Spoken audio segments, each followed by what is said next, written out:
पुन्हा फेऱ्या मारून आणि दुसरं तिथून इथपर्यंत चालत यावं लागलं म्हणून। ही सगळी ना अर्पिताची करणी। डॉक्टरनी मनाई केली होती तिकडे यायला, तरी पण आली आणि आपला पोरगा सतत आपल्या महाराणीच्या दिमतीला। ती अर्पिता तिकडे आली म्हणून राजसीने आपल्याला इथे आणलं नाही। गेले माझे पायाचे तुकडे पडले आता। काय तुम्ही काय बघताय असे तोंड वाकडं करून? केली हा तुमच्या नावाची पूजा केलीये, 7 जन्मांसाठी मागितलंय, आता पुढचे 6 जन्म तरी नीट वागा। वडाची पूजा केलीये याचा पश्चाताप होऊ देऊ नका म्हणजे झालं। तू काय हसत बसलीस? जरा पाणी बिणी दे। देते।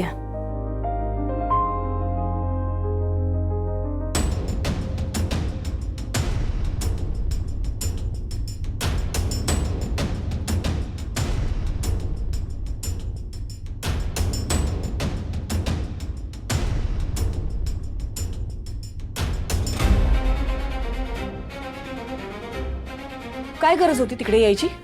हा परत उन्हाचा त्रास झाला असता, काय झालं असतं तर सेवा कोणी करायची? नाही म्हणजे हा करतो म्हणून इतकं रागवून घेशील तू? आई आई हे बघ, तू हे सगळं काळजीने बोलतेय का रागाने? म्हणजे नक्की त्रास कसला होतोय तुला? अर्पिता मॅडम तिकडे आल्या त्यामुळे ते आणखीन आजारी पडतील याचा त्रास होतोय का सगळ्या अडथळ्यांवर मात करून त्यांनी मनोभावे पूजा केली याचा त्रास होतोय? घेतलीच बायकोची बाजू घेतलीच, आणि आज तर काय वटपौर्णिमा स्पेशल ना। आई तुम्ही आता दोघं सुखरूप घरी आलात म्हणून काय झालं असतं तर काय करणार होतो आपण? बरोबर बोलती आई। काल तिला चक्कर आली होती, डॉक्टरांना बोलवावं लागलं होतं, विसरलास का? त्यात हिची आई तिकडे आली होती।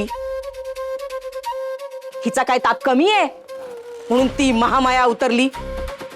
बाई अगं काय किती बडबड केली त्यांनी, काय स्टँडर्डच नाही त्यांना। स्टँडर्ड बद्दल आपण बोलायलाच नको, कारण काय वागण्याची आणि चुकांची जर लिस्ट काढली ना तर आपलं पारडं जड होईल। ती राजसी तिकडे आली होती, माझ्या नावाने पूजा करत होती, ते तुम्हाला चालत होतं तेव्हा काही नाही म्हणालात तुम्ही। काढू चुकांची लिस्ट अजून?